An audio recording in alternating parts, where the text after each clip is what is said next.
It's motivating, isn't it, when you do successful trade after successful practice trade based upon following the rules.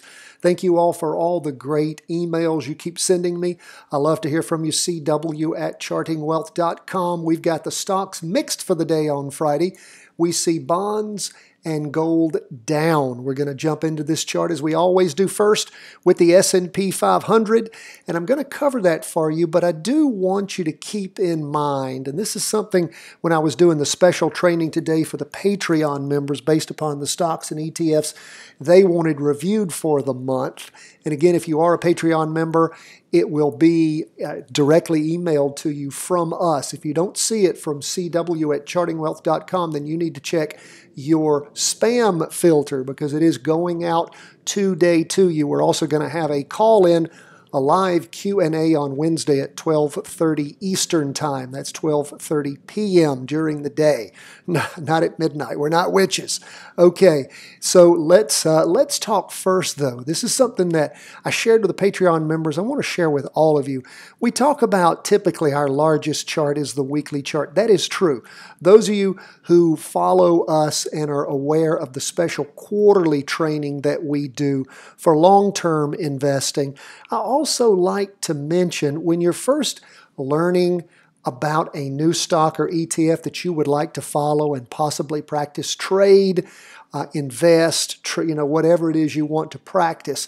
What you want to do first is, I always do this, is I look at the quarterly chart to try to get a feel for what the biggest wave of all, because regardless of what the weekly chart is doing, if the overall pressure like it is on the S&P 500 right now is down, you need to know that, okay? It means that your better, stronger practice trades are probably going to be in a down position. Not that you can't trade an up position, but don't expect those to be as long-lasting or necessarily as successful, okay? Just keep that in mind. It is a rule that I like to always just sort of have in the back of my head. Where is the biggest of the big charts?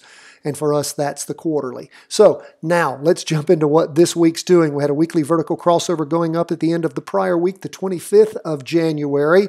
And we see that we now have 4 weeks of nice up movement. Price is well above the weekly trend line. Derivative oscillator gaining upward momentum. Price percent oscillator heading up.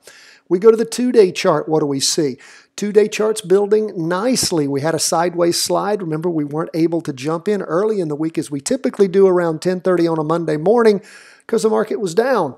But starting Wednesday and Thursday and then Friday, we have nice candles growing. This is still the first day of the latest 2-day candle. It's a nice up, decent looking candle. Derivative oscillator losing upward momentum, but that price percent oscillator still heading up, weakened a little bit. We go from the 2-day to the 4-hour, and again, for those of you who are practice trading this one like I am, this latest candle I don't like so much at the end of the day. We had a nice up morning, and then a bit of a pullback. The price percent oscillators flattened a little on us. Derivative oscillator still gaining upward momentum. Let's see, though, if the market's perhaps just digesting maybe some of the up moves, because it had moved up for 2.5 days of strong movement. We'll just watch and see what we see on the S&P 500 and how it starts off on Monday and if it will shrug that off and keep moving up. So that's where we are on the S&P 500. And of course, those of you who recall when we had that weekly vertical crossover the prior week, and on the 31st, Thursday, we had the 4-hour crossover. Of course, we had that jumping in point in the afternoon. So again, that trade so far is going well, that practice trade. I hope you jumped into that one or the one on the Qs. Now, the Qs is down a little bit for the day, 0.44%, but nonetheless, nice up week. Derivative oscillator gaining upward momentum. Price percent oscillator heading up. Nice green up candle. The wick well above the prior wick on the prior week. Price movement above the prior one. That's what we like to see. And what we typically see with a weekly vertical crossover. And what we see happening on the 2-day chart, first day of this latest 2-day candle, going up rather nicely. Again, price movements well above the weekly and the 2-day trend line. Derivative oscillator continuing to lose upward momentum. Price percent oscillator still heading up, not quite as strongly as it had been. 4-hour chart. That's where we see a little bit of weakness here, perhaps digesting some of the prior gains as it did over the last 2 periods. It popped up, then sort of digested, went down, popped up, digested, went down, popped up. Maybe that's what's happening. Price percent oscillator is going a little flatter. Derivative oscillator still gaining upward momentum. Of course, that's because of the 4-day candle, 4-hour candles, which is 2 days of movement on those priors. Remember, it's an oscillator. It tends to oscillate. And when you have all that momentum, it continues to push that oscillator up. So that's where we are on the Qs. And again, there was a jumping in point after the morning up movement on the 31st. We would have preferred to jump in on Monday, but that wasn't working for us. So we're going back to our second way of jumping into trades. Y'all want to really know what's going on? If you haven't purchased our book, please do so. You can buy it. You'll see a link in the show notes to purchase the book. We're in our 8th printing. We'll get those right out to you. I'll autograph it, put your little note in there also, and we so appreciate your support of the channel. If you'd like to get a free book, you can, of course, jump into that intermediate category in our Patreon sponsorship. There's a link there to our Patreon page too, and then you get all the special goodies, the quarterly chart training, the short chart training. You get the monthly Q&A call. You have us reviewing the stocks that you're interested in, that kind of stuff. So a lot of special things for our Patreon members. Check that out also. So we finish up on stocks. Now we go where next? Of course, to bonds. Bonds down for the day 0.84%. We do nonetheless have a green up candle, not a super strong one. Derivative oscillator losing downward momentum, but that price percent oscillator heading up. We go from the weekly to the 2-day, and of course, nice 2-day candle ending on the 31st, Thursday, going up, actually 4 in a row. This latest one showing some weakness. Remember, the derivative oscillator is still negative. The price percent oscillator is actually heading down again, and it's just the first day of that latest 2-day candle. We'll see how that wraps up on Monday. 4-hour chart, you can see we're on Thursday, 2 green up candles and then 2 red down candles. Derivative oscillator losing momentum, price percent oscillator heading down. We don't have a trade on 20-year bonds. Why is that? Because the weekly is in a confirmed up move and the 2 days in a down move. That means you stand by and you wait for both of them to be moving in the same direction, either up or down. Now, you might be saying, if you're new to this game, why would you ever want to get in the market when it's down? Well, if you own TLT, and again, we're talking about practice trading, that means you'd, of course, want to be out if it's moving down.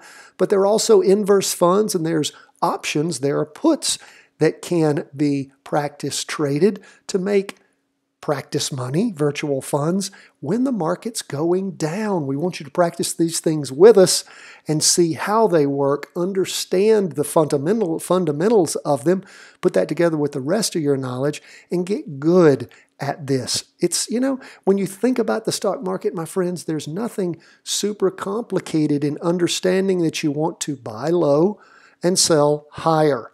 So you want to buy low or sell higher. You want to, you want to see the value of what it is you purchase go up. Inverse funds actually go up as the underlying ETF goes down. Same with a put, a reverse option, inverse option goes the same way. So there's really just a pretty simple binary decision you have to make when it comes to the market, up or down. That's really it, up or down. And if you get good at being able to predict that accurately, well, my friends, the world's your oyster. Let's jump into gold. Lastly, gold down 0.20% for the day. Now remember, gold's in a confirmed up move on the weekly chart. That goes way back, my friends, way back to the 5th of October. And it went up for a few weeks, sideways for a few weeks, and then starting in December, up pretty much since then. This latest week is a nice, strong up week for gold. We see the derivative oscillators about flat. Price percent oscillator, our main indicator, going up nicely. We look at the 2-day chart. It crossed over going up back on Tuesday the 29th. And we have 4 up candles. Again, this latest candle is just the first day of the latest 2-day. It'll finish drawing on Monday. Derivative oscillators finally switched over to positive.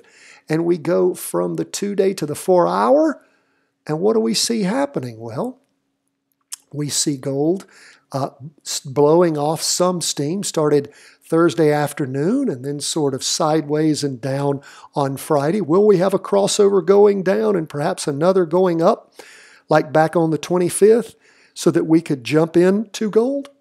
Remember, that's one of our 2 ways of jumping in, weekly vertical crossovers or the 2-day and the 4-hour. I'm sorry, the 2-day and the weekly going in the same direction. The 4-hour pulling back first in the opposite direction, then rotating back over in the same direction as the 2 larger charts. That's our jumping in point. That's what we want to be looking for. So folks, continue to follow these charts with us throughout the course of this next week. We'll tell you how things continue to develop. If the S&P 500 and the NASDAQ 100 continue to go up following the trend of that weekly vertical crossover, if TLT finally straightens itself out, if gold has a pullback on the 4-hour chart and a crossover going up and we can jump in on a practice trade on gold, we'll see how all that develops over the course of this next week. Again, buy our book, support the channel, or even better, go to Patreon and become a monthly supporter and get all those super benefits. God bless, my friends. All the best from the whole team here at Charting Wealth World Headquarters.